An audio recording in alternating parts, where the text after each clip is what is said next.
discuss what happens when your animal realizes you're sort of in a new mode of communication with it, one that it's never felt before. And by the way, if you go to my website, or the website, coasttocoastam.com, and click on my webcam and do a refresh, that's Dolly.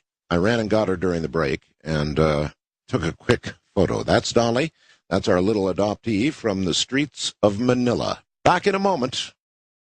A few weeks after I arrived in Manila and got the condominium, a beautiful condominium in Makati, our cats arrived, and Aaron immediately took to them, fell in love with them, and, all was well. Well, we would take a walk every day to the Pancake House was close by, and we'd go eat at the Pancake House because there was something approximating American food there. And on the way to the Pancake House every day, here would be this little cat. Most Manila cats are wary and they'll scratch you, and most Filipinos won't get anywhere near a cat because they know they'll get scratched. But not this little cat. She would walk up and rub on my leg and jump in my lap and just was, like that, right? So one day it happened, and I finally said, actually, Aaron said it, let's take her to the condo. And so I picked her up, carried her to the condominium, walked past the guards who were laughing like crazy because they knew I'd been suckered, took her up, gave her a bath, gave her a meal, and she wouldn't let any of my other cats anywhere near me. She would chase the other cats away and then run back to the base of my feet and take possession of me. And she just wouldn't let any cat near me, and I was afraid she was going to hurt the other cat. So anyway, long story short, we took her back to the street, left her there, and every day we'd see her. It took about 3 more days. Again, this time we said, that's it. Okay, she's ours. Took her home. The guards laughed again, and we ended up immigrating her to the United States, and there is the picture of her right there. So, Amelia, welcome back. The question was, when you achieve this state and you actually get into an animal or get into a state of communication with an animal that's so close that you're both aware of it, is the animal, in this case a cat, aware that you are there? Yes, very much so. The simplest explanation I can give you is that they're going to pick up the pictures in your mind. So if you're asking them a question, you're sending a particular frequency. Now, let's say that we have an animal on the stage, and I'm going to ask the group, let's ask this cat, what are you afraid of? They send the frequency of fear. They go into the body, the energetic body of the animal, maybe the memory banks of the animal, and I say, write down the first thing that comes to your mind. Is this cat in love? You're going to send them the frequency of love, of the joy of seeing another cat that just makes your heart sing. Write down the first thing that comes to your mind. Okay. So this is how we teach the class. You send them fear. Fear is a frequency. It's a wave of energy. You go into that library of records, which is their body. You locate that particular experience, which is almost like walking into a Blockbuster video store and saying, I'm going to look for this particular movie. Now, what traumatized this dog? I'm going to pull that record down and read it. So that's how we can find particular pieces of information. It's by sending different frequencies. We send loneliness, we send sadness, we send are you grieving, we send what makes you happy, what's your favorite activity. We can ask anything about their food, their medicine. Does the medicine have some sort of other reaction? Does it give you a headache? Does it upset your stomach? Okay, so the idea there is that it's almost like being a dolphin. Another way to look at this is that we're developing our sixth sense. We are sending a laser beam, like a flashlight, into the animal's experience to ask a question. It's going to light up the holographic experience that matches the frequency of the feeling. Okay. So we can ask anything about their emotions or their history or their relationships. Can I ask you this? I understand that many times you're looking for I don't know, something that might be physically bothering an animal or something that emotionally is bothering an animal. But I've always sort of wanted to know, take a generally healthy cat, for example. What are its, I mean, we all know what our daily thoughts are like. They're busied and full of taxes and all the rest of the things that this time of year brings. But what about a cat? What is a cat's kind of I'm going to daily make thinking? you ask yours, Art. When you get home today, I'm going to make you ask yours. I'm going to give it a try, but right now, I'm asking you. All right, cats are a very different breed because they're asleep 90% of the time. That's true. All right, so this isn't like a squirrel or any sort of an animal or an elephant or an animal that's awake and busy and very present in the world. The cat is already walking between worlds. They're our most mystical creatures on this planet. Well, they're nocturnal, and so am I. So I'm generally awake when they're very awake and playing in the middle of the night. I keep the same hours my cats do, put it plainly. And so I've always been kind of curious what a cat, a generally healthy cat, thinks about.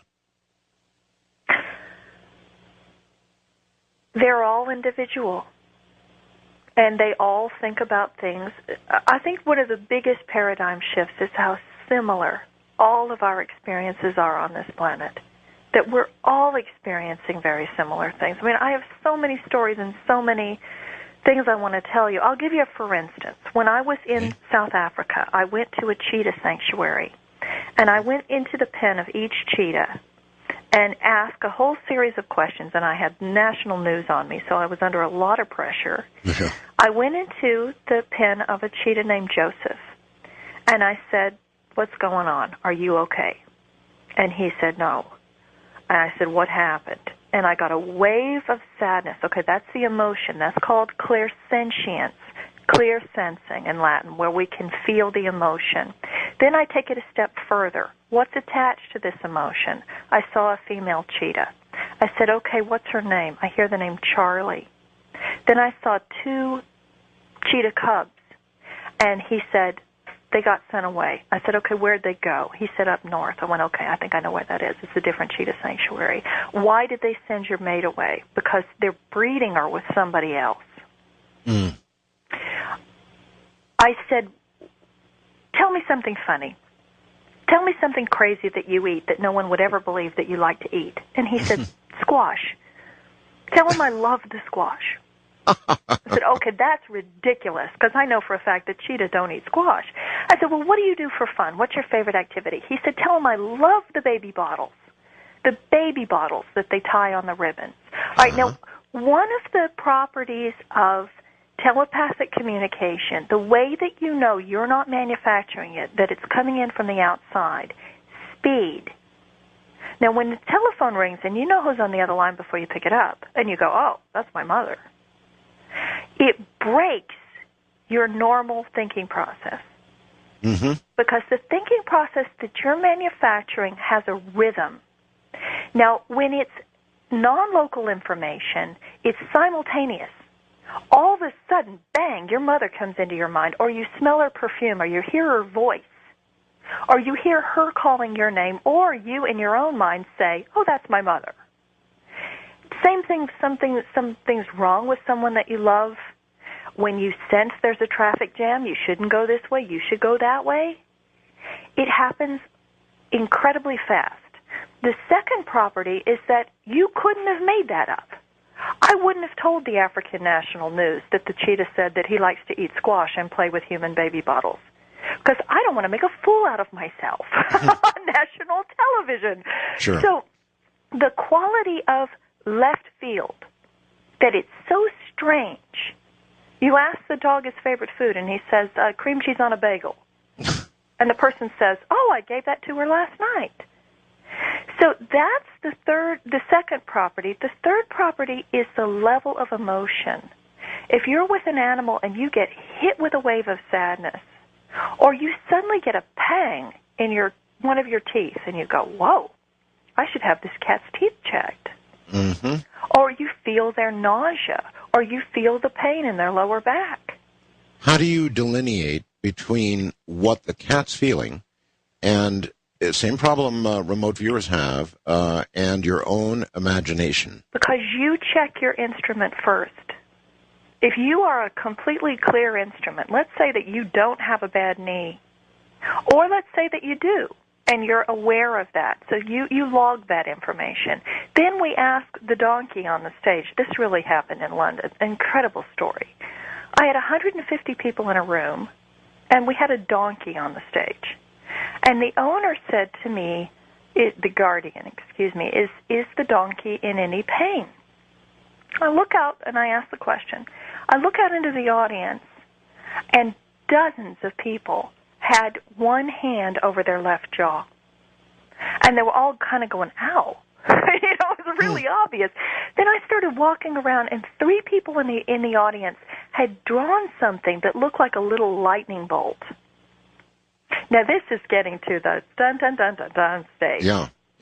Where they're making mud mountains in their living room. You know that scene from Close Encounters. Yes, of course. Now, I experience this on a daily basis, that we'll get a group of people, and half of them will come up with the same name. They'll say, oh, this cat's favorite other cat is named Baxter. Or, they get something very similar. So I'm used to this. Well, in this case, I asked the group, what happened to the donkey?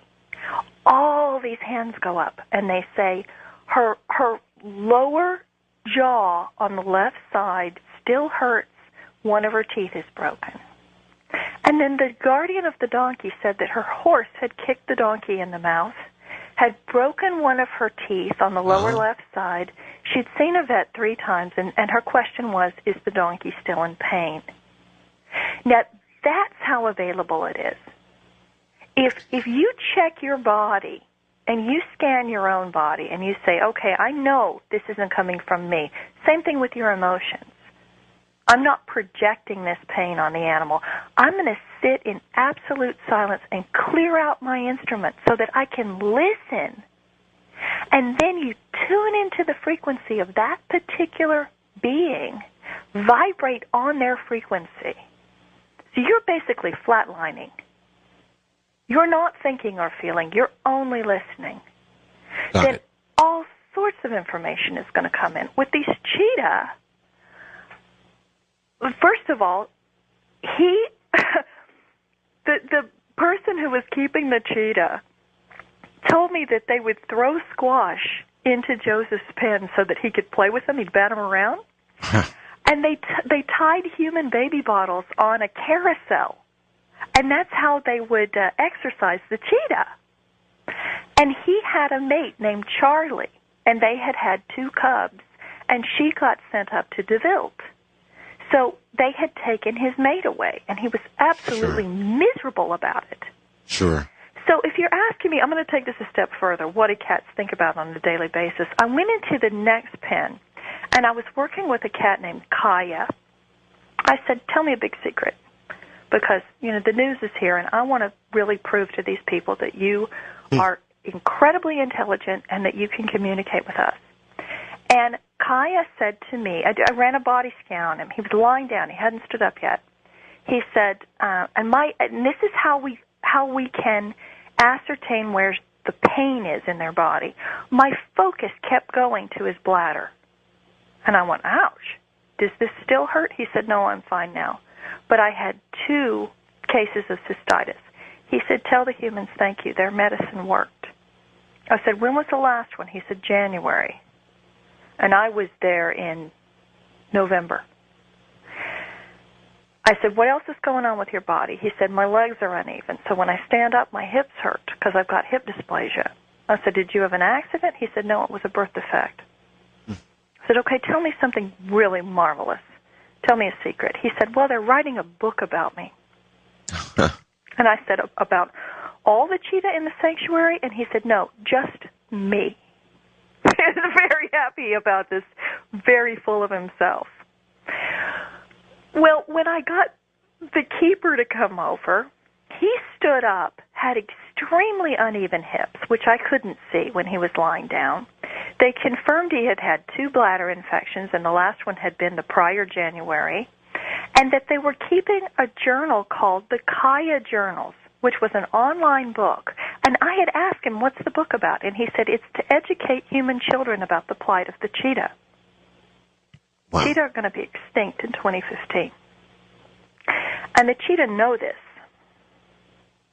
They know they're going to be extinct. Of course. I mean, how could they not? What an overwhelming sadness that knowledge would carry with it. My God. Well, another one, I went into her pen, and I said, who's your favorite person? And she said, Bob. And I said, what does Bob look like? And she said, well, he's tall, brunette. I said, okay, who else do you love? And she said, oh, I love the black and white dog. I said, you've got to be kidding me. I didn't know Cheetah played with dogs. And she said, oh, no, my best friend's a dog. And tell Bob I just love him. Well, one of the things that happens a lot is that the people will argue with you. All the keepers said, we don't know who you're talking about. There's no one here named Bob. But the black and white dog was a sheepdog that she had grown up with and was actually on the property. And they would put the dog in her pen, and the cheetah would play with the dog. Mm-hmm. And I was on the way out of the sanctuary, and a guy walked in and was introduced to me, and it was Bob. And he was a new volunteer, and he only took care of Jaja, this one particular cheetah. Now, I'm talking about the cats at Cheetah Outreach in Cape Town. So you asked me, what does a cat think about? Well, they think about the same things humans think about. They don't build rocket ships and fly to the moon. And they don't file tax returns. They don't file tax returns, but they think about their relationships. The one cheetah was telling me how much he missed his mate, how much he missed his children and was worried about them. They were getting relocated. They were getting sent to another sanctuary. He knew that. They're aware of their health problems. They're thinking about that. They're aware of the games and the toys and the things that they play with. Uh-huh. And the most profound connection there was with Kaya, who knew about the book. Yeah, that's incredible. All right, here's one for you, Amelia. Cats, as you well know, from time to time, play with things that aren't there. You know, they will pounce on absolutely nothing. Roll around on the floor and play with something that's not there. And I've wondered all my life. What are they seeing? Yeah. Well, here's another, for instance, for you. I think I put this story in the first book. So this was in Horse's Mouth. That I was working with a cat, and the cat would go to the bottom of a staircase. She was a very, very old cat. And she'd look up the stairs and scream. And she was doing this every night. Mm-hmm. And the women that owned the cat were so concerned, saying, what is she yelling at? Because she'd scream at the top of her lungs. And I asked her, what do you see? And she showed me the spirit of a golden retriever. And when I told the women, they burst into tears because their golden retriever had passed away the year before. And they had said to her, you know, in prayer, when it's time for the cat to go, will you please come get her?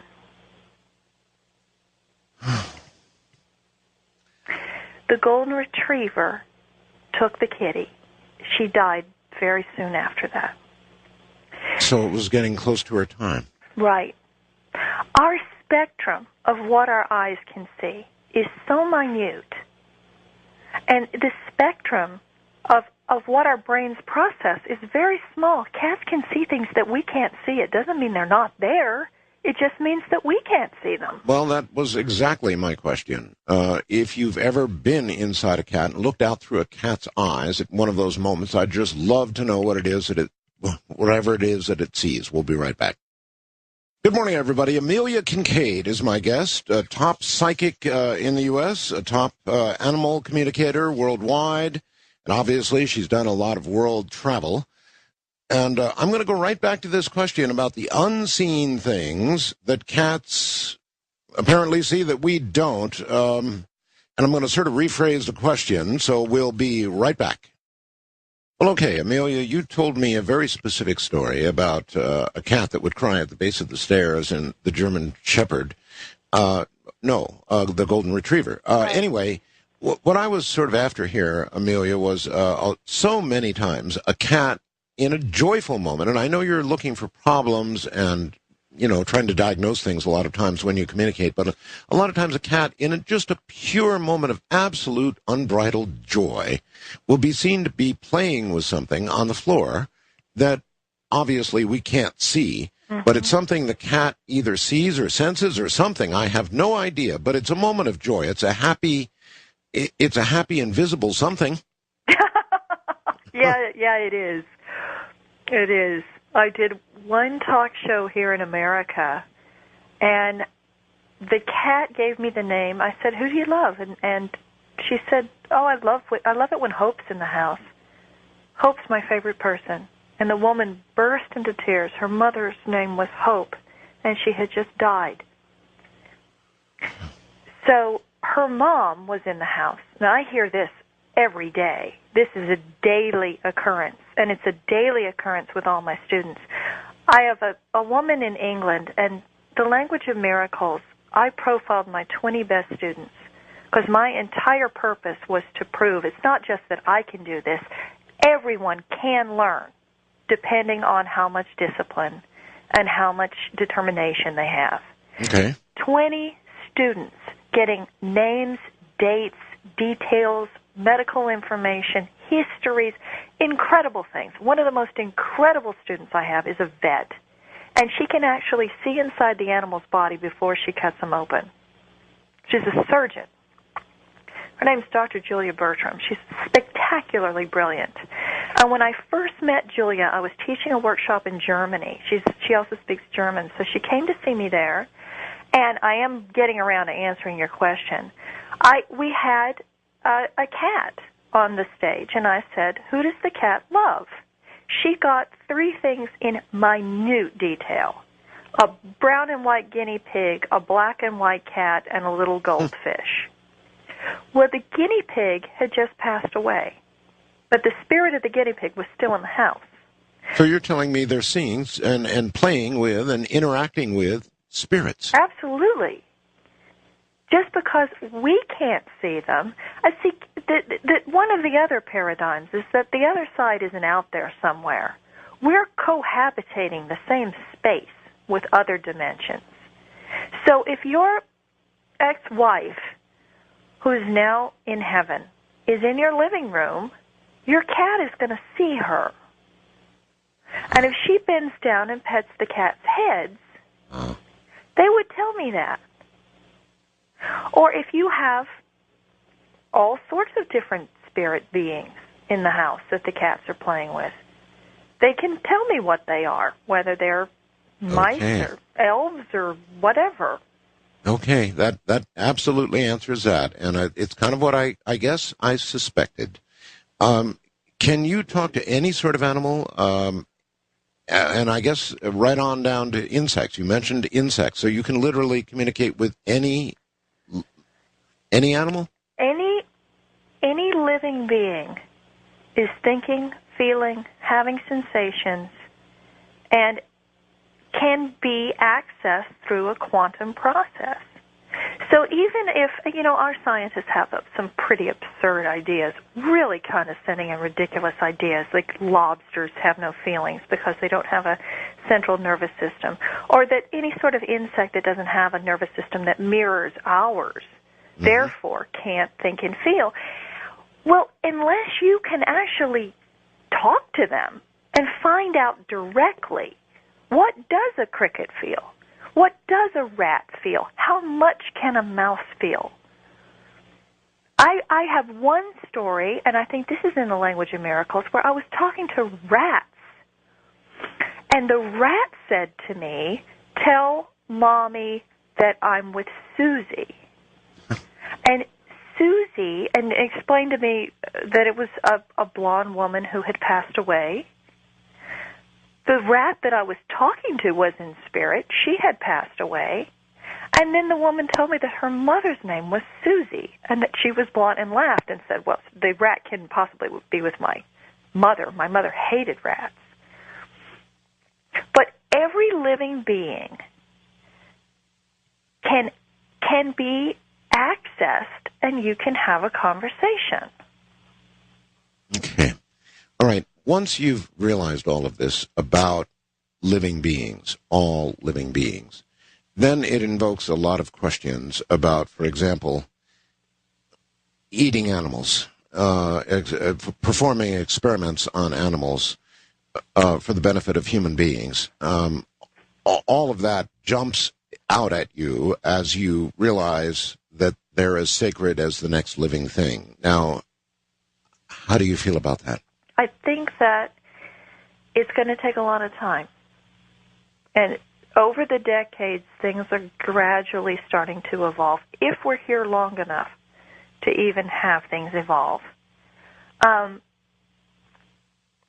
a big believer in free-range food, and I think there's a big difference between having some animal that was factory farmed.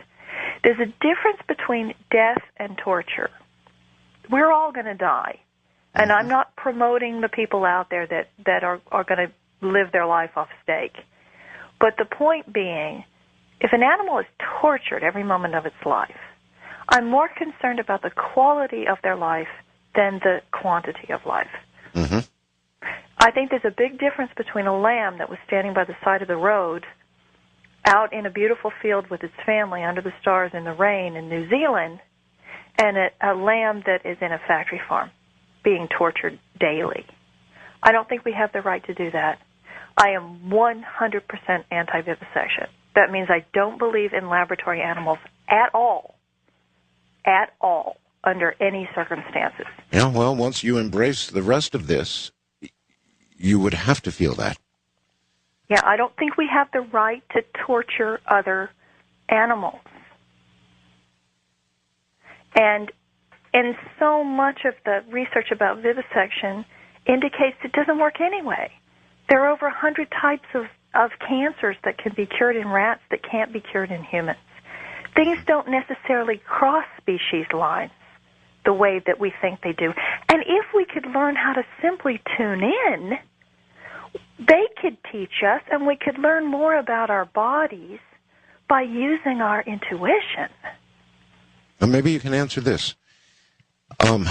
Obviously, or at least, on the outside, some animals are clearly, from our perspective, more intelligent than other animals. Is that, in fact, true? And as you talk to these animals, is that apparent to you? I don't believe in that kind of hierarchy. And I think if we're judging it against human intelligence, if we're comparing it to, is this fox as intelligent as a human? Well, it may be the most intelligent fox within the arena of what it means to be a fox, or to be a badger, or to be a sparrow. It's a completely different paradigm. Our idea of intelligence is a hierarchy that simply doesn't work. That's yesterday's science. And so much cruelty has been rationalized in the name of that we're more intelligent than they are. No, we're not. Some of the most intelligent conversations I've ever had in my life were with rats. With rats? Rats are incredibly emotional and intelligent beings. And the fact that cats are in are in labs, it's just the work. If there is a devil, it is his work.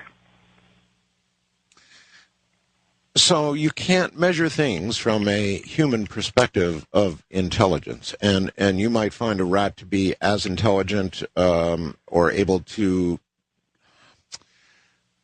convey ideas to you as much as a cat or a dog? Absolutely. And when we do embrace that, and we're able to reach out and say, what can you teach me? We can learn more from elephants and from lions and from deer. I mean, they all have things that they need to teach human beings. And we've put them beneath us. Therefore, we can't learn from our environment. We certainly aren't protecting our environment. We're not doing anything. No, we don't seem to be. That's for sure. Champion and cherish these beings that are dependent on us. All right. You have something called X-ray vision, or what you call X-ray vision. Is that fair to say? It's fair to say, and that's what I'm talking about when I said the vet can see inside the body. Right. Okay, let me give you a thumbnail sketch of this. Let's say that we're looking at a horse, and we're going to do a medical scan on that horse. That means we're going to go into the body of the horse and very, very gently and slowly feel our way through that body, only with the horse's permission. Because sometimes animals don't want to do that. Mm-hmm. But if they do want to do that, every organ is vibrating at a particular frequency. So it's as if it's all in harmony like a band. The liver could be the string section, and the stomach could be the flutes. I mean, it's a crazy analogy, but it works. Now, let's say that one of those organs is out of balance. So it's not vibrating at the proper level where it should be. It's going to be out of tune, or it's going to feel off. If there's cancer in the body, it's going to be like there's timpani crashing over the flute solo. So if there's something wrong within the energetic field, you're going to feel it. Okay, well, this is obviously at the very next level. In other words, establishing some kind of communication in the way you described earlier in the crash course. And now what you're describing is going to be the next level of learning, because you're talking about sort of scanning and recognizing individual organs that are not vibrating at the right level. Mm-hmm. And you'll get little tinges of pain or discomfort or nausea in your own body. Now, the first level really is a mental ping pong, where we do something very simple, like what color is the dog's food bowl? We may have 100 people in the room, and so many people say blue and white, blue and white, blue and white, blue and white. The exceptional student may say blue and white striped with a little brown bone in the center of the ceramic bowl. And they're spot on, because they're able to go into that animal's mind just for a moment and envision that you're hungry, look out the dog's eyes and see what color's the food bowl. Then we say, is the dog in love? What does his favorite other dog in the whole world look like? I can't tell you how many people within one room will say, oh, it's a little white Bichon, it's a little white scruffy poodle, it's a little white something. I mean, one of the ways that we know that this works is because there's so much uniformity. It's scientifically impossible. And then when they start yelling out names, it's shocking. When you've got a whole group of people saying, oh, well, the owner's sister's name is Jessie. Jessie, Jackie, she's blonde, it's her sister, blah, blah, blah. And then all those people are right. So we may start with very simple things like favorite food, favorite activity, what's your favorite toy look like, where's the cat's favorite spot in the house. And I'll actually have people who can draw the entire house. And where is the couch? And where are the windows? and it's oftentimes the most skeptical students. They'll come in saying, oh, I can't do it. They end up being spectacular. The medical gestalt is a little bit more, and then the emotional body. You're going to pick up a lot of the different feelings from the animal. And you may hear those pieces of information in words, you might not. And Dr. Mitchell helped me describe this. It's not that the animal's talking to you. It's not that they're sending you thoughts in English words. Because my German students hear the animals in German. Mm-hmm. My Norwegian students hear the animals in Norwegian. You're going to pick up the frequency, and your brain makes sense of it, and your brain turns it into something that you understand. Okay, we know what reasoning is, Amelia. I think I know what reasoning is, working something out in my mind. In your communication with animals, is there a sign that animals go through any kind of reasoning process? Far, far more than people give them credit for. I'll tell you one of my favorite analogies. You'll love this story. I've got a cat who helps me teach my workshops in England, in the Lake District in England. And when we first brought this cat in, we asked the cat what's so special about the other cat at home. Well, the other cat at home is blind. The cat in the workshop was taking enormous pieces of tree trunks and dragging them into the house, and was leaving tree branches in strategic spots throughout the house. Well, the woman kept taking the tree branches and hauling them back outside and leaving them in the yard. Well, then the cat, who could see, would bring the tree branches back in. He would leave one at the base of the stairs. He would leave one in front of the television so that the blind cat couldn't get behind the TV and get tangled up in the cords. He left one at the corner of the kitchen to show where to turn to get into the kitchen to get to the food. The woman finally realized the cat was creating borders for the blind cat. That's amazing. So when he got to the bottom of the stairs, he knew he had to turn right. Now that is tool making, which is what Jane Goodall was so famous for when she discovered that chimpanzees use tools.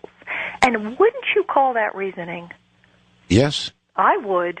Yes, I would too. I think that's undeniable. They do help each other out, don't they? Well, that's amazing.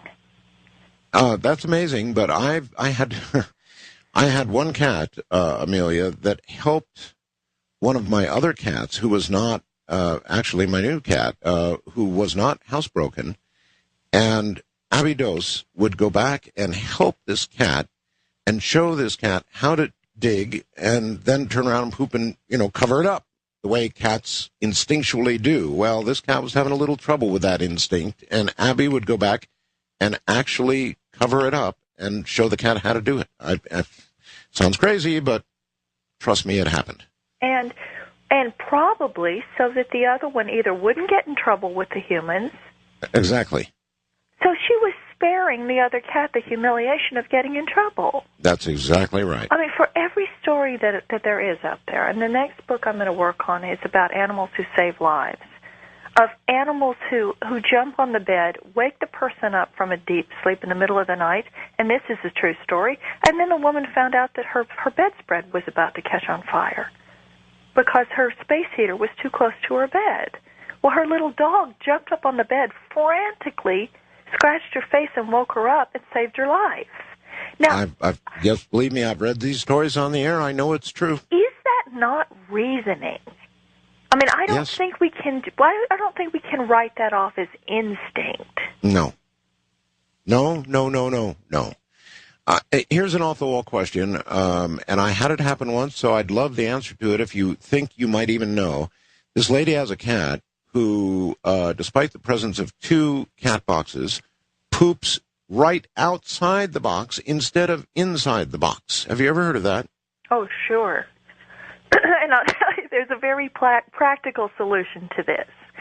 I have an igloo, so she has to climb up some stairs and into a plastic igloo so that she can't hang her little tuchus over the side. Sometimes it's just because they say, well, I'm standing in the sand, and they don't quite realize. Now, if there's a wall there, they don't have any choice. Everything's going to stay inside the box. So something they have to climb through to get into the box. It has a lid on it. So there are walls. Unless it's a deliberate protest. And it could be a protest against something, that the box isn't clean enough or the cat's upset about something. Okay, and only you talking to the cat or somebody capable of doing what you do could find that out for sure. All right, Amelia Kincaid is my guest. When we come back, we're going to open the phone lines, and I know many of you have zillions of questions, so if you think you've got a good one for Amelia, the numbers will be coming up. I'm Art Bell. Music. Music, as almost all of you know, I think, can take you to a completely different place. It certainly is true for me. I can be in the very worst of moods and throw on a set of headphones, listen to some of my favorite music, like the stuff you hear on the show, and it'll just take me to a completely different place. And Ethan in Chico, California asks, I was just wondering what cats and dogs think of music. Do they enjoy it? Do they understand what it is? Do they, I would add, get taken to a different place in the way we do? We'll ask Amelia in a moment. Well, all right. Our guest is Amelia Kincaid. The Language of Miracles and Straight from the Horse's Mouth are her books. I'm assuming you can find them on Amazon.com and all the normal places, Amelia, correct? You bet. Thank you for that shameless plug. No problem. I love it. Thank you for being here. What about music? Well, they absolutely love it, but not all animals like the kind of music we think they like. If there's a piano in the house, the cats are going to tell me about it. Cats love piano music. I've always had jazz cats myself. So they love jazz. But, you know, people who leave the radio on thinking that animals are just going to want to hear human jabber and commercials, that's not necessarily true. One time I had a workshop where the teacher was a parrot, and I said, what's your favorite thing? And she said, when Mommy sings to me and dances around. Oh. And a lot of the people in the room got the same thing. And one time I spoke to a German Shepherd who said his favorite thing in the world was when Daddy would ride it with him in the pickup and sing to the ridiculous music on the radio, which turned out to be, Clarence Clearwater Revival? Sure. And my own cat, Mr. Jones, who was one of the stars of The Language of Miracles, who's now in heaven, his favorite piece of music, and the only song he would ever sing along to, was Chopin's Nocturne in E minor. And whenever I played this one particular song, I promise you, I'm not making this up, my big Maine Coon cat would come out and meow along to it. That's what I've got, by the way. I've got 2 Maine Coons. Oh, they're so close to my heart. They're brilliant cats. They're very smart. They're very, very special, magical All right. cats. I've got a lot of people who want to talk to you, so let's see what we've got out there. Mike in Ohio, you're on with Amelia Kincaid. Hi. Good evening, Art and Amelia. Hi, Mike. Hi, Art. I have 4 cats inside and at least 3 outside that I take care of. Yeah. Amelia, it was either Edgar Casey or Seth that said that the sphinxes of Egypt, which there are many of, represented that the soul was drawn here initially to the cat's body. Then after reincarnating, could the soul inhabit a human body? So, Amelia, I wondered if you had ever experienced anything that would verify that idea. All the time. And this is so controversial. And it also eliminates that idea of human hierarchy in a food chain. If I'm working with animals who are telling me that they used to be human, or if I've got a horse that says it used to be a cat, or a cat that says it used to be... Now, this happens all the time. Very controversial. You obviously believe in reincarnation. Oh, sure. And you believe in cross-species reincarnation. I didn't set out to prove that. And even when I wrote the first book, I didn't think that that was true. I thought that animals pretty much stayed within their own species boundaries. And then, over time, I've seen it happen too often. And I had one gal who came to me for a reading years ago, and her little dog said that, her ferret said that it used to be a black and white dog that had died the year before. And the girl burst into tears and said that the reason, and the spirit told me that it came back as a ferret because she wasn't allowed to have dogs in her new apartment building. So he wanted to be with her, and he had to take another form, so he came back as a ferret. They'll come back in any form that they can in order to be close to us. That's remarkable. And the African shaman believe, and have always believed, that their ancestors are lions, and that the lions are sacred beings. And I work down there with those shaman, and they do believe that humans and lions are interchangeable. And even Casey didn't necessarily believe that all species can reincarnate as other species, although I think that now we can, but that dolphins and humans were interchangeable. Wow. Which means we better take a better a closer look at how we're taking care of them. I guess so. David in California, you're on with Amelia. Amelia, first-time caller. I love listening to what you're talking about. I had a finch come to me one day and come in my bedroom, fly in my house, needed healing, and I'm a healer. And I healed it, and when it left in the morning, I carried it out in my hand, and it was ready to go. It was healed. And it turned and looked at me, and I could almost hear his voice and said, thank you. Now, my question that I wanted from that time to get better at speaking to the animals, I feel very awkward at speaking with them. What, if you could give a little more detail of exactly how you accomplish that, what is exactly going on in your thinking and what you're feeling at those moments when you're speaking to these animals? Trust your first impulse. When the information comes in from the outside, it's lightning fast, and you're going to get a flash of a picture, a word, a feeling, a taste, a sensation. It's subtle and it's quick. And if you learn how to send a thought, isolate one single thought as your question, send that thought, and then go black. Move into that silence inside your own heart, where you're sitting in absolute quiet, feeling nothing but love. The information comes flying in. And then you learn how to listen to things that are moving that quickly on such a subtle frequency. All right, Amelia, let's say you're in a house with 3 cats, as I am, and you want to specifically speak with or understand the feeling of just one cat. Once you're in the place that you described in the crash course earlier, is it merely your intent that will establish the communication with the animal you want to establish the communication with? Is it just your intent that will enable that? It's your intent. You're directing your consciousness. So you're directing that flashlight into that particular cat. Now what's going to happen is they're going to yell over each other. That one of them's going to say, yeah, well, I don't care what he thinks because what I want is this. And you never listen to me, Daddy, because I've been trying to talk to you all along, and what are you doing? They will do that. Okay.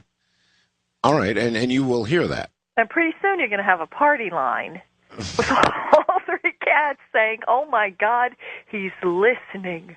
Yeah. For the first time, we're all going to talk at once. Right. That's kind of where I was going with that question about whether they are suddenly aware and even shocked by... They're shocked. The first thing that happens every time I walk... If I go into a zoo, the animal's going to say to me, why can you hear me? Yeah. The orangutans, the gorillas, they're going to say, why can you hear me? Okay, Margie in Oregon, you're on with Amelia. Hi, Amelia. After I had a beloved cat put to sleep, I felt, I guess you'd say, a mental connection with him in the spirit realm, and he was very upset that he no longer had his body because he still felt alive. And a few months later, this cat showed up at my door that looked exactly like him, and I always wondered, did he... I wondered if he went and found a cat that looked like him so that he could be with me vicariously through this other cat, or if he actually possessed this other cat. I love your show, Art, because where else can we talk about things like this in America on national radio? Nowhere. It's a very advanced question, and you're right on the money. One of the things they can do is they share space. Oh. And sometimes you'll say, well, my cat all of a sudden started doing something that he's never done before, but my old cat used to do this. Exactly. He did that. Okay, This is no different from a person who can channel angels or entities. The cat can channel the other cat. The other cat can visit you through the body of your new cat. And yes, they can do a walk-in process where one spirit actually leaves the body and another spirit comes in. Oh. But I feel like in your specific instance, I think that your other one is sharing space and visiting you. Mine do it all the time. That's something very different. So sharing space, meaning they just sort of allow the other spirit to inhabit that body. My vet sees it so often she calls it piggybacking. That the one that just died comes into the body of the one that you have. And these are the things that I hear all the time. That the new cat has never jumped into the bathtub and played with the water. The old cat used to do it every day. Yeah. The old cat dies, and all of a sudden the new cat jumps into the bathtub and plays with the water. All right, Daniel in Houston, you're on with Amelia. Hi. Amelia, how you doing? Hi, Daniel. I got kind of a weird problem, I guess. I've got one of these automatic cat box cleaners. And they don't like those very much. They hate them. Oh, my God, they hate them. How's that working out for you? Well, mine is working out fairly well, except for the old man in the house, who I've had about 10 years. He's a Siamese cat, and his name is Worf. And while he was in the house all by himself, he used the cat box without any kind of problem. But when I recently got a second cat and then a third, excuse me, he will get into that box and he'll strictly go on the right-hand side of the box, and then he will scrape all the sand from the left-hand side to cover it up, thereby making it so it won't recycle anymore. And he's been doing this over and over and over. Now, well, that's reasoning. Huh? That's reasoning. Is he mad at me? Is he trying to tell me something? And is there anything I can do to retrain this guy? Okay, I would sanction him off. If you can give him his own separate box in a separate room, that's what I would do. Well, they'll all go take it. I had Comet, who was kind of mentally challenged because he had been starved as a kitten. And so he was scared of everything. And somebody sent us one of those automatic cat boxes, and he thought that thing came straight from the devil. He wouldn't have a thing to do with it. Anything that moved automatically over what he had just done, or when he just left it, was just straight from the devil as far as he was concerned. Well, they make a horrible noise. They do. I tried it once, and I had 4 kittens that would run for their lives and then stop using the box because it has this terrible mechanism in it, like a monster. I think that here's the difference, though, Art. You're saying that they would all use the box, but that's before you learned how to talk to them.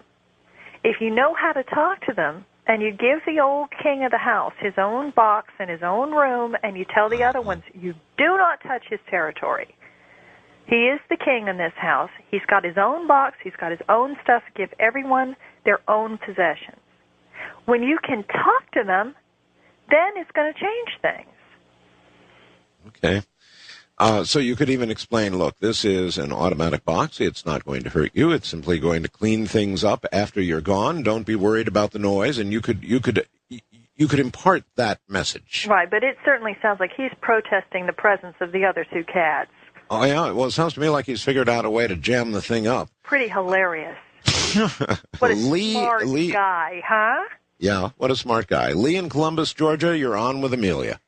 Hi, Amelia. Hi, Art. How you doing? Fine. Hi, Lee. I've got kind of a touching story and a little bit of a question. We had a dog. We had her, ended up having her about 20 years before she passed away. But her and my grandfather were real close. My grandfather passed away about 12 years ago, and when he did, I'm sorry, it's kind of hard for me to tell it. She howled like she was in terrible pain for about 4 hours the day that he died. We lived in Georgia, and he lived in New Jersey. And, we didn't tell her that he died, if they were coming to visit, we'd tell her he's coming to visit. She'd get all excited.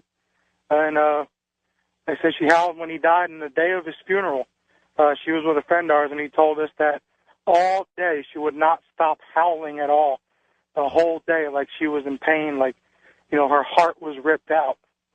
Her friend was gone.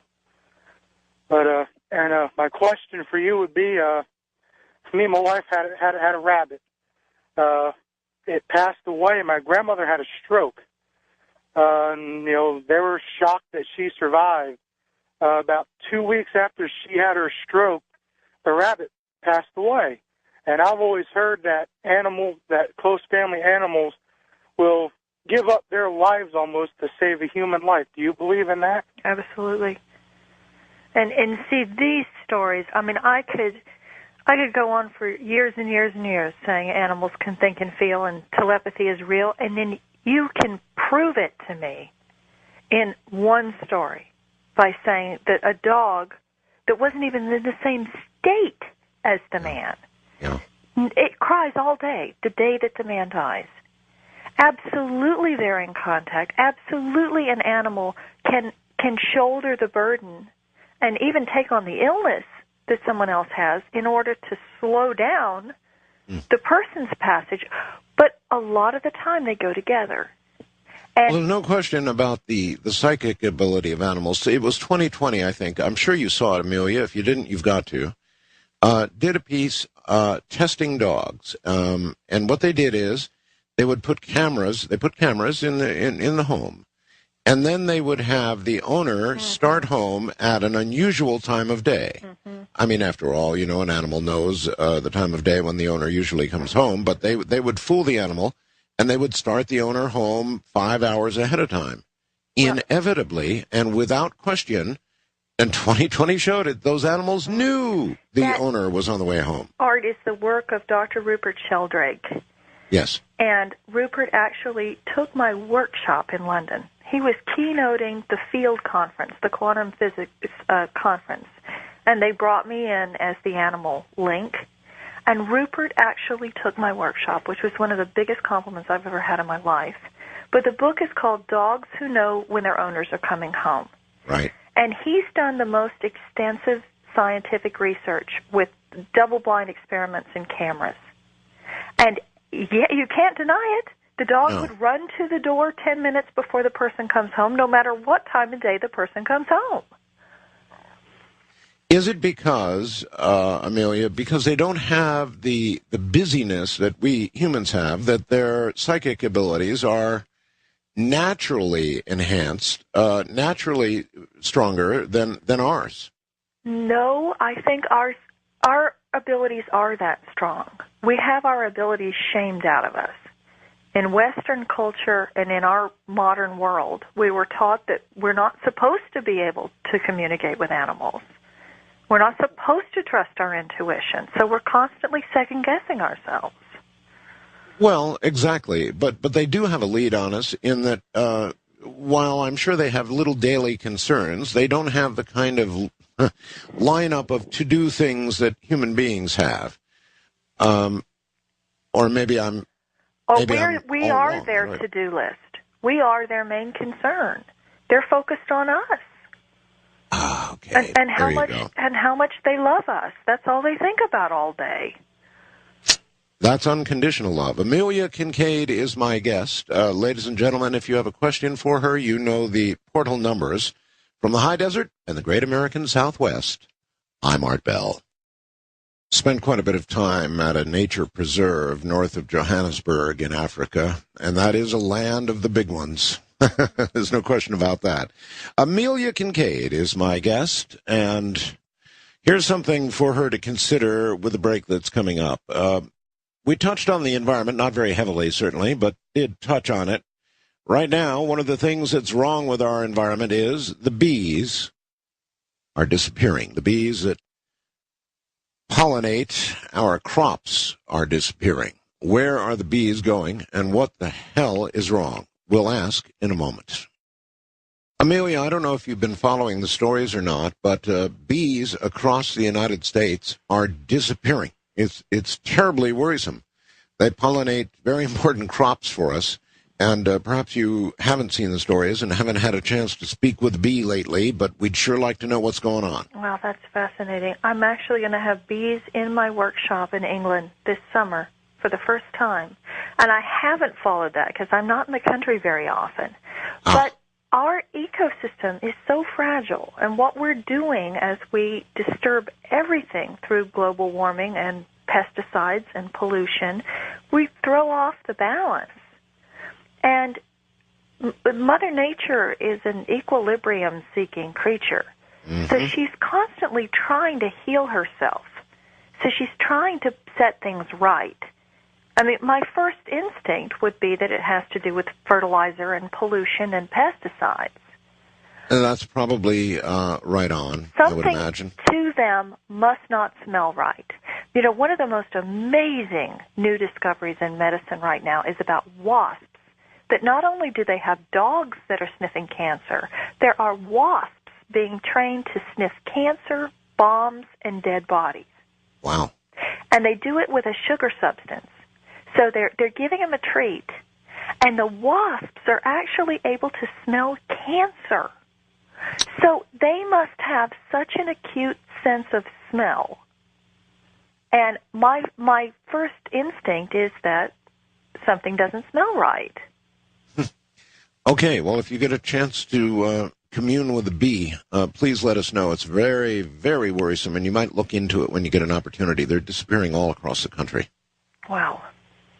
Joan in New York, you're on with Amelia. Hi, Art and Amelia. Thank you so much for taking my call, and good morning. Good morning. I have a 14-year-old little male peekapoo who's sleeping right here next to me. He's 10 pounds. His name is Pumpkin, and he's readying to cross over.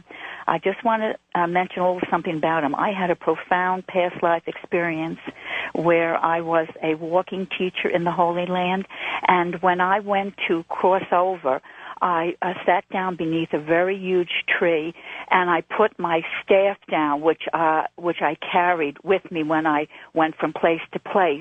And as I felt my own energy leave my body, the energy out of the staff came out and moved with me, and to my amazement, it was Pumpkin who is with me now, and I knew instantly that he was my constant companion then in that life as he is in this life.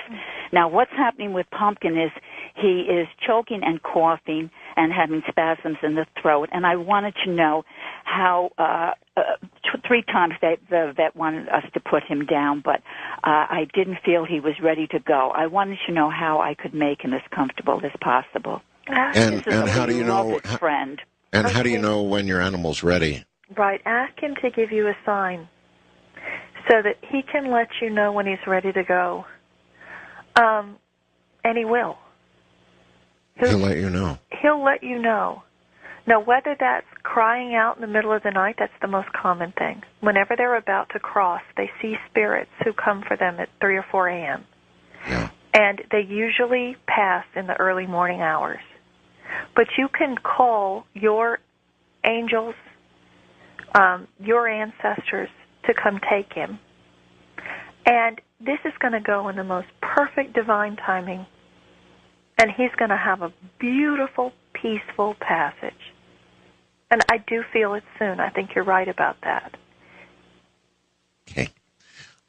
Jenna in Washington, you're on the air with Amelia Kincaid. Hi. Hello, Art and Amelia. Thank you for taking my call. I really appreciate it. I'm calling tonight because our dear cat Simba disappeared in December. And in the past few weeks, we've received a few phone calls of possible sightings of her around 1 mile from our home. And I want to know, what can I do to bring her home? I mean, I'm feeling confused about it. Does she not want to come home? Can she not find her way? Is it really her that they're seeing? And I'm putting all my energy out there to visualize her coming home safely. And my whole family have had dreams of her coming home safely. And I was just really excited to hear the topic tonight and want to know, yeah. You're in your most receptive state right before you fall asleep at night. Okay. So right before you fall asleep at night, reach out to her in your mind.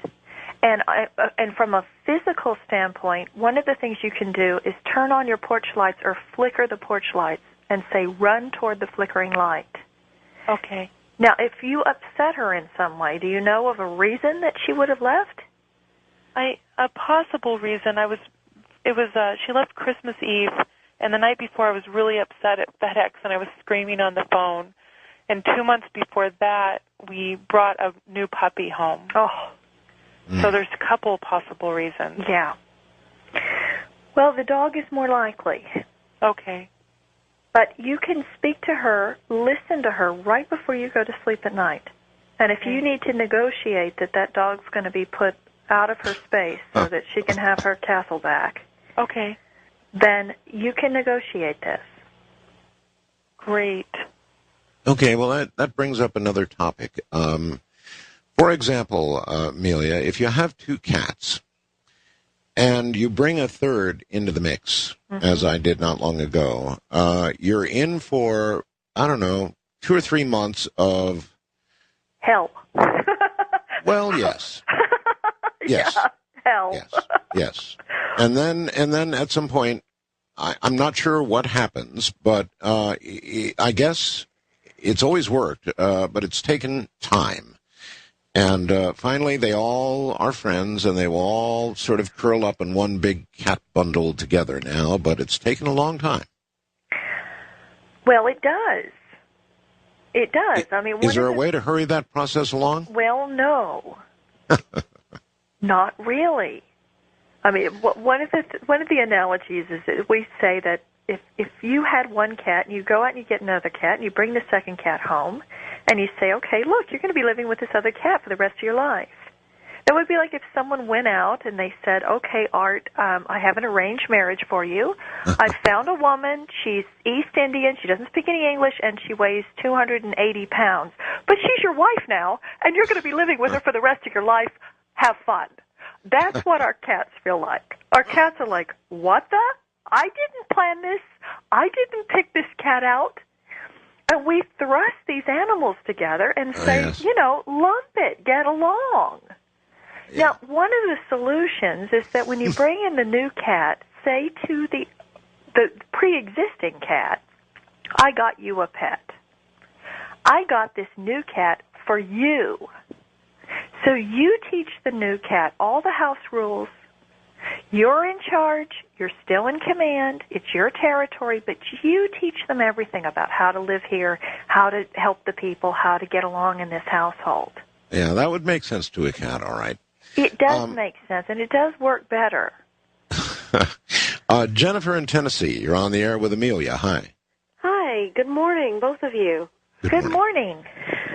Yes, I am visually impaired, and I have had several pets and been acquainted with several other animals, and it has been my experience that within I'd say up to the maybe third or fourth time I've seen that animal, a particular animal, they will realize that I have a disability and will tend to either look out for me or realize that they need to stay out of my way, otherwise they may get stepped on. And that just, to me, shows extreme intelligence, because there are people who can see, there are humans who can see who don't realize that. Yeah. Interesting. Isn't that amazing? I'm so glad you called. I had a guy come to one of my seminars who was a Navy captain, and he trained seeing eye dogs for the blind. And he said it was a regular occurrence that the humans would say, oh, I see this, I see that, I see, landmarks in the neighborhood, that there was no way that they could know were there. And when he said, how is it that you could see those? The people say, well, I saw it through the eyes of the dog. Or, even the dog. I've had a service dog before, and I'll tell you this, he was the closest friend I have ever had. Oh. And I had to return him due to circumstances out of my control. But for the 2 years that I was with him, I never felt alone, and I never felt unsafe. How beautiful. Well, I guess, Amelia, somebody in her condition, if they could learn to do what you do, could actually see through the eyes of their companion, yes? Right. Yeah, I worked with children in Mexico City this last summer that were not only blind, but they were also deaf. And there are animals that can help guide these kids. And if the children can actually learn how to be more in tune telepathically with the animal, of course that child's going to be safer. Well, say. All right. Kathleen in Applegate, Oregon, you're on with Amelia. Hi. Hi, Art and Amelia. What a great program. I'm just loving this. I have a spirit medicine and interspecies communication practice myself in Oregon, and I agree with Amelia that the animals are here to teach us. And my question, given the grim state of the world, with what the humans are doing to themselves and to the planet, what are you hearing from the other species, Amelia, about how we can save ourselves and the planet? In my daily interspecies work, including with my neighbors, the Sasquatch family, I'm really getting that it's dropping into our hearts, that there's no substitute for that. It really is a work of the heart. And I just wanted to hear what you were getting from the other species. Well, we're here at 10 minutes to 2. We're going to cut to the chase. I think what we're doing on this planet is we're educating people for the next planet. I think we're educating people to learn how to take care of a planet, live in harmony with the world, the water, take care of their atmosphere, take care of their trees, take care of their animals. Because this is just one blink in time in eternity. And we can't either colonize Mars or go anywhere else with the education level that we have. Because what we've done is we have completely trashed and destroyed our planet. So what would make the next world any better than this if we don't learn something new? And what this is at this moment is a last-ditch educational effort to try to raise consciousness as quickly as possible and get people to learn how to love and care for their other living beings. Yes. But it's not just for Earth.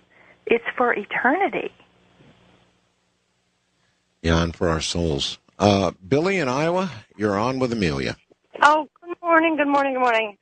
I have a question. I tend to bring home a lot of the stray cats, and I help them and try to find homes for them and everything.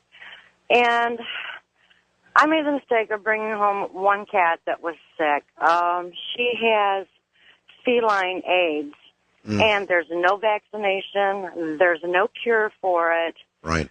And all 7 of my cats that I've had for a couple of years now have been exposed to that. So I'm scared to death that it is a death sentence for all of them. And the one, I took the cat in, they put her down, and it's like the vet said that I should just have them all put down to avoid. Oh gosh, no, absolutely not. Okay, it's like it's been absolutely okay. They develop immunities more than we give them credit for. Now, they're out being exposed to cats that have leukemia and cats that have AIDS. Now, this is no different from a human virus. You're not going to catch every virus you're exposed to. If you were, we'd all be dead. Right. Okay, we're exposed to things every day. What I would do in your situation, I'd put them on some really good vitamins, and you can get vitamins at PetSmart or Petco. Boost their immunities. There's a herb called olive leaf. And what is it called? Olive leaf. And okay. It's the only thing that we know of that is antiviral, antifungal, and antibacterial. It helps fight viral infections and just boost the immune system. And tell those kitties every day, you're strong, you're healthy, you're fabulous in every way, you have perfect, radiant, dynamic health, you're not going to get sick. Yeah, it's like I've been crying and telling them that I am so sorry, that I did this to you. Well, maybe you haven't. Now, should the other cats at some point, Amelia, be tested? I would, but at this point, just because they've been exposed to it does not mean they're going to get it. How soon would she likely know if they've got it? If there are any symptoms. If you're looking for runny noses, runny eyes, upset tummies. Okay. A cat that gets this kind of leukemia will have what kind of lifespan ahead of it? It varies. I've known cats that had feline leukemia that lived out their entire lives. Some carry it, some are exposed to other cats, and the other cats never get it. It's not a death sentence. Okay. All right. Ashley in Michigan, you're on with Amelia Kincaid. Hello. Hi. I always wanted a dog, but unfortunately we live close to a highway, so we always have chosen against that. Well, I ended up getting a kitten, and she's about a year old now, and she plays fetch. And she, I love that. literally brings, those little milk cap rings, that the rings when you untwist the milk jug? Yeah. They come off. She just loves those. Those are her favorite toys. And I was just wanting to let everybody know that, you don't need to go buy your cat toys that they're not going to play with, because there isn't a cat I haven't known that doesn't love these. Well, you know what? I think you're so right about that. Because no expensive toy would ever take the place of one of those plastic things that comes off a milk carton. That's right. That's it. A bottle cap, those are their favorite things. But Yeah, I love kitties that fetch. A lot of Maine Coons will fetch pieces of candy. Yeah? Yes. It's a Maine Coon trait, too. Well, thank you, and I just wanted to let everyone know out there that they're the perfect toys. Oh, gosh. Well, enjoy her. I will. Thank you. Okay, is there anything that we haven't covered in the interview? There's just so many people that want to talk to you, but we're coming to the end of it, Amelia. Is there anything that we should have covered that we haven't? Well, we could do about another 426 hours, I think. This went by quicker than any interview I've ever given in my life.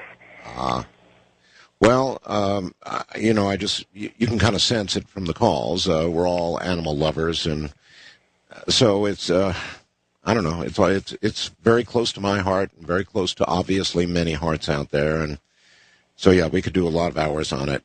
Your books, again, are available.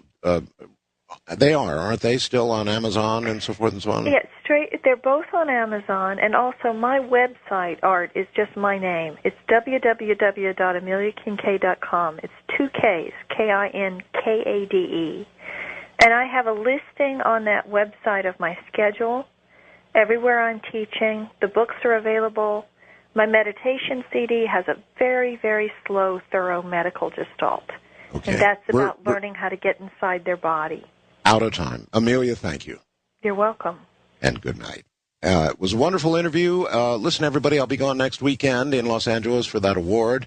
A great honor indeed, and I will see you the following weekend. From the high desert, I'm Art Bell. I have an animal on the stage, and I'm gonna ask the group, let's ask this cat, what are you afraid of? They send the frequency of fear. They go into the body, the energetic body of the animal, maybe the memory banks of the animal, and I say, write down the first thing that comes to your mind. Mm-hmm. Is this cat in love? You're going to send them the frequency of love, of the joy of seeing another cat that just makes your heart sing. Write down the first thing that comes to your mind. Okay. So this is how we teach the class. You send them fear. Fear is a frequency. It's a wave of energy. You go into that library of records, which is their body. You locate that particular experience, which is almost like walking into a Blockbuster video store and saying, I'm going to look for this particular movie. Now, what traumatized this dog? I'm going to pull that record down and read it. So that's how we can find particular pieces of information. It's by sending different frequencies. We send loneliness, we send sadness, we send are you grieving, we send what makes you happy, what's your favorite activity. We can ask anything about their food, their medicine. Does the medicine have some sort of other reaction? Does it give you a headache? Does it upset your stomach? Okay, so the idea there is that it's almost like being a dolphin. Another way to look at this is that we're developing our sixth sense. We're sending a laser beam, like a flashlight, into the animal's experience to ask a question. It's going to light up the holographic experience that matches the frequency of the feeling. Okay. So we can ask anything about their emotions or their history or their relationships. Can I ask you this? I understand that many times you're looking for, I don't know, something that might be physically bothering an animal or something that emotionally is bothering an animal. But I've always sort of wanted to know, take a generally healthy cat, for example. What are its, I mean, we all know what our daily thoughts are like. They're busied and full of taxes and all the rest of the things that this time of year brings.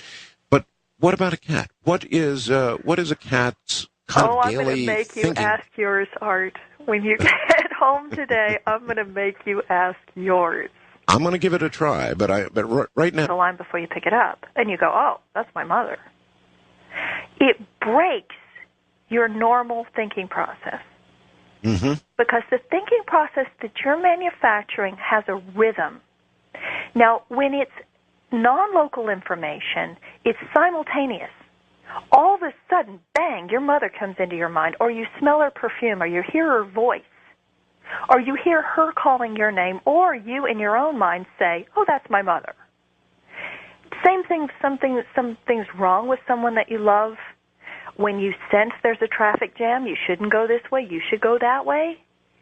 It happens incredibly fast. The second property is that you couldn't have made that up. I wouldn't have told the African National News that the cheetah said that he likes to eat squash and play with human baby bottles, because I don't want to make a fool out of myself on national television. Sure. So the quality of left field, that it's so strange. You ask the dog his favorite food, and he says, cream cheese on a bagel. And the person says, oh, I gave that to her last night. So that's the second property. The third property is the level of emotion. If you're with an animal and you get hit with a wave of sadness, or you suddenly get a pang in one of your teeth, and you go, whoa, I should have this cat's teeth checked. Mm-hmm. Or you feel their nausea, or you feel the pain in their lower back. How do you delineate between what the cat's feeling and same problem remote viewers have and your own imagination? Because you check your instrument first. If you are a completely clear instrument, let's say that you don't have a bad knee, or let's say that you do, and you're aware of that, so you log that information. Then we ask the donkey on the stage. This really happened in London. Incredible story. I had 150 people in a room, and we had a donkey on the stage. And the owner said to me, the guardian, is the donkey in any pain? I look out and I ask the question. I look out into the audience, and dozens of people had one hand over their left jaw. And they were all kind of going, ow. It was really obvious. Then I started walking around, and 3 people in the audience had drawn something that looked like a little lightning bolt. Now, this is getting to the dun-dun-dun-dun-dun stage. Yeah, where they're making mud mountains in their living room. You know that scene from Closing Encounters? Yes, of course. Now, I experience this on a daily basis, that we'll get a group of people, and half of them will come up with the same name. They'll say, oh, this cat's favorite other cat is named Baxter. Or, they get something very similar. So I'm used to this. Well, in this case, I asked the group, what happened to the donkey? All these hands go up, and they say, her lower jaw on the left side still hurts. One of her teeth is broken. And then the guardian of the donkey said that her horse had kicked the donkey in the mouth, had broken one of her teeth on the lower left side. She'd seen a vet 3 times, and her question was, is the donkey still in pain? Now, that's how available it is. If you check your body and you scan your own body and you say, okay, I know this isn't coming from me. Same thing with your emotions. I'm not projecting this pain on the animal. I'm going to sit in absolute silence and clear out my instrument so that I can listen. And then you tune into the frequency of that particular being, vibrate on their frequency. So you're basically flatlining. You're not thinking or feeling. You're only listening. Then all sorts of information is going to come in. With these cheetah, first of all, the person who was keeping the cheetah told me that they would throw squash into Joseph's pen so that he could play with them. He'd bat them around. And they tied human baby bottles on a carousel. And that's how they would exercise the cheetah. And he had a mate named Charlie, and they had 2 cubs, and she got sent up to DeVilt. So they had taken his mate away, and he was absolutely miserable about it. Sure. So if you're asking me, I'm going to take this a step further. What do cats think about on a daily basis? I went into the next pen, and I was working with a cat named Kaya.